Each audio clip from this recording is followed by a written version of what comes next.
In this video, I would like to present basic views on organizational psychology. It is an essential subject since both people and the companies strive to create the optimal environment that promotes productivity, efficiency, and employee well being.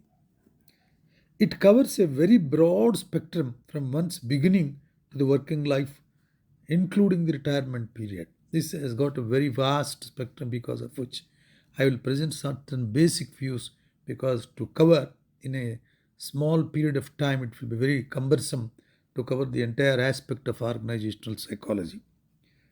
The purpose of this talk is to bring in organizational psychology, how it includes into the pivotal role in running an organization. While running an organization, what is the necessity and the role play of organizational psychology to the top management and other accessories we will try to elicit that matter now. Every good manager should understand the basics of motivating their employees and benefit from organizational psychology studies to create a healthy environment in their workplace. Now, organizational psychology is an academic discipline and an area and of practice which is becoming more and more important in the working life. Organizational psychology can be described as the science that tries to ensure one's psychological well being by identifying the issues at workplaces, opportunities for improvement, the causes and effects of these issues while producing data based on research. It basically focuses on one's attitude and behavior at the workplace. A full understanding of organizational psychology will lead to two important outcomes concerning the employees. By understanding this, one can understand employee attitude and behavior. In addition to this, one will be able to understand his own attitude and control own behavior at the workplace. It is thought that an organizational psychology was recently introduced, but there are numerous works that were produced long back, and there was a lot of research in this particular aspect of organizational psychology. The concept of organizational psychology is believed to be created by Hugo Munsterberg, who was trained by Wundt. Munsterberg explored in his book Psychology and Industrial Efficiency. Psychology and industrial efficiency was divided into three large sections: one devoted to problems of selection, two, a second issue of scientific management, although such issues were defined psychologically rather than simply in terms of time and motion. The third one is the use of psychology to increase the success in the marketplace. So the author wrote in his book, we ask how we can find the men whose mental qualities make them best fitted for the work which they must do. Secondly, under what psychological conditions we can secure the greatest and most satisfactory output of work from every man. And finally, we can produce most completely the influences on human minds which are desired in the interest of business organization. That is where the organizational psychology is built on two pillars. These two pillars are very important on organizational psychology. One is fitting the man into the job. Second is fitting the job to the man. Once again, I reiterate, fitting the man to the job and fitting the job to the man. Fitting the man to the job, or in other words, sourcing the right person for the job and training the employee, involves personal selection, training, and occupational compliance, while fitting the job to the man involves designing the job's tasks, adjusting the tools for the employees, and providing appropriate workplaces based on the employees' physical and psychological circumstances. For instance, the Toyota Way philosophy takes necessary actions to fit the job into the man by adjusting the tools within their reach, taking steps towards occupational safety, etc. The industrial side of organizational psychology has its historical origins from the need to get more information on individual differences and assess them. During the World War I, there was great need for new troops, and these individuals' work performance needed to be assessed before sending them to their place of duty.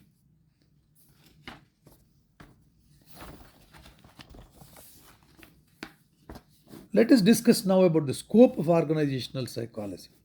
Psychology is about the mind and how it works and is also concerned with groups, about their thinking and reactions.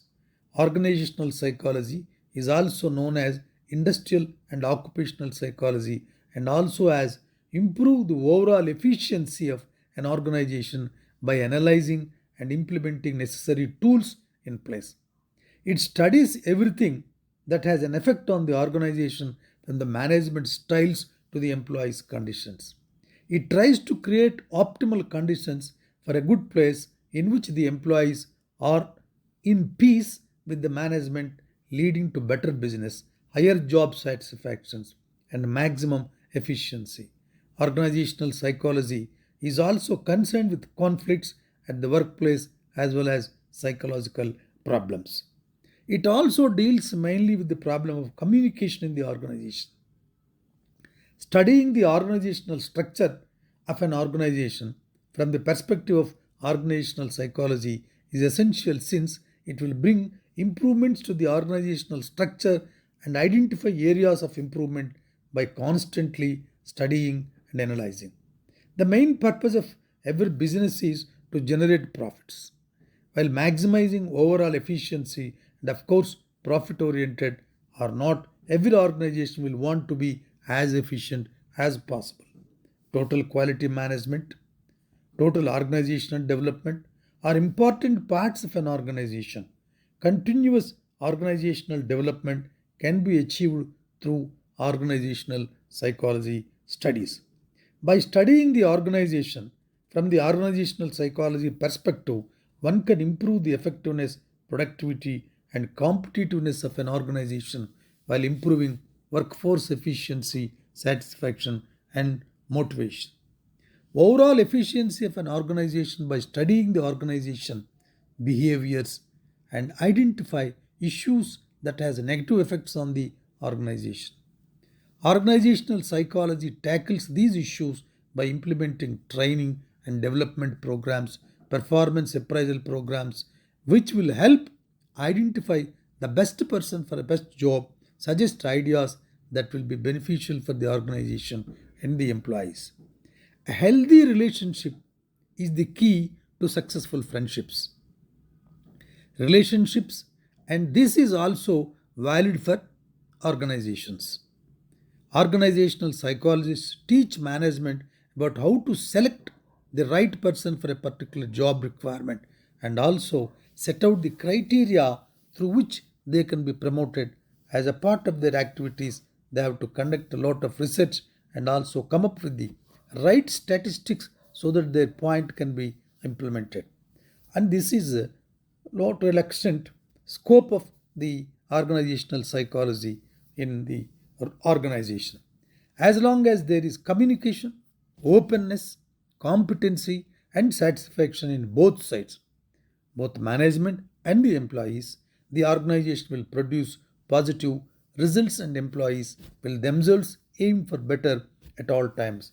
This can be achieved only through an excellent study of the organizational psychology, which can lead the organization to the best of the.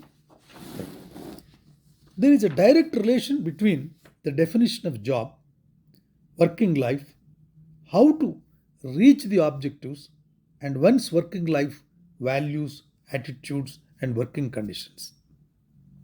Working conditions will help provide good results as long as it can answer to personal and cultural expectations. I am saying cultural expectations because personal expectations are most likely the results in a society where hard work and performance is important and laziness is seen as evil one can only prove himself or herself by working hard, reach the goals, and the expectation will be shaped based on this fact. These things can be studied through this very good academic discipline called organizational psychology to mold, to carve out policies which are in tune to the development of both workmen and the organization, finally, to attain the goal of getting or maximizing profitability through which an expansion or a new acquisition or entering into new areas of business will take place in the organization. In a society where personal relationships are more important than performance, then the expectations will be shaped. Based on this fact, the employee will want to have good relationship with the management that will make up for the performance gaps. To conclude, working life, values, and one's expectations are shaped by external factors and will change from one culture to another, in other words, according to what the society expects of them, of cultural effects the person grows up in. There are two wonderful sentences which were mentioned by several organizational psychology experts. I will mention these two. Kindly note down, register in your brain, they are very important. Growing an organization requires a good storyteller. Changing the organizational psyche requires a persuasive editor. I emphasize this word persuasive editor. Editor means they will be trying to mold the behavioral patterns. They will be trying to mold the policies from the side of the management, how to accommodate the aspirations, the desires, and the necessities of the workman by the management, and from the worker side also the organizational psychology, and especially this role of persuasive editor will help the workman or an executive, a junior employee, or anybody to mold himself to the tunes of the organization, to the requirements of the organization. This will be an excellent science if it is used in the organization, organization running, organization molding, and organizational evaluation. Thank you.